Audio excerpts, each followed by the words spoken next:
Assalamualaikum warahmatullahi wabarakatuh. Sampurasun murang kalih bu guru anu soleh sareng soleha.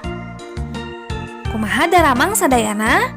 Mugia urang ayeuna aya dina kaayaan sehat walafiat. Pekan ieu urang uih deui kana pangajaran basa Sunda. Nyaeta urang ngabahas tentang usum-usuman. Garis gedena di negara urang ngan aya dua usum-usuman. Nyaeta usum ngijih jeung usum halodo. Ngan di antara dua usum-usuman eta sabenerna aya nu disebut usum mamareng jeung usum dang darat. Usum mamareng nyaeta pindahna tina usum halodo ka usum ngijih. Dina waktu ieu hujan sawaktu-waktu geus ngamimitian turun, saenggeusna asup ka usum ngijih. Sedengkeun usum teng darat nyaeta pindahna tina usum ngijih ka usum halodo. Dina waktu ieu hujan ngan turun sawaktu-waktu wungkul jeung teu lila saenggeusna asup ka usum halodo.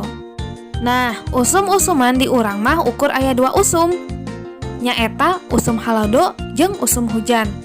Dina sataun teh sakapeung usum halodona leuwih panjang.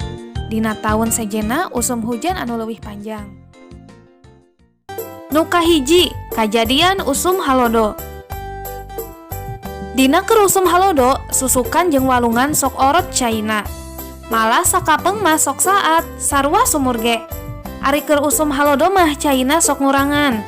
Sok rajeun kadenge aya wewengkon anu kakurangan cai ari keur usum halodo teh.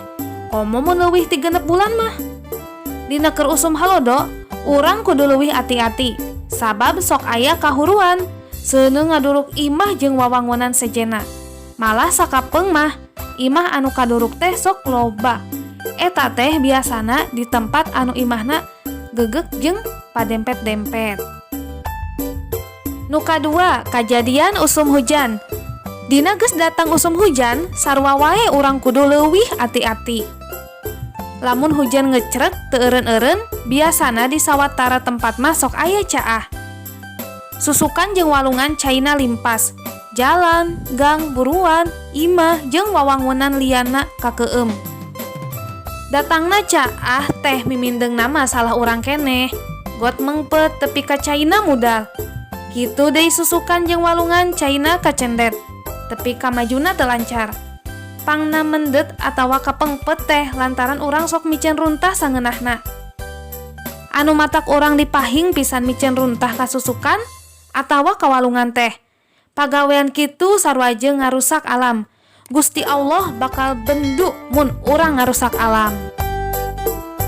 Nah, usum-usuman di urang teh aya dua, nyaeta usum halodo sareng usum hujan.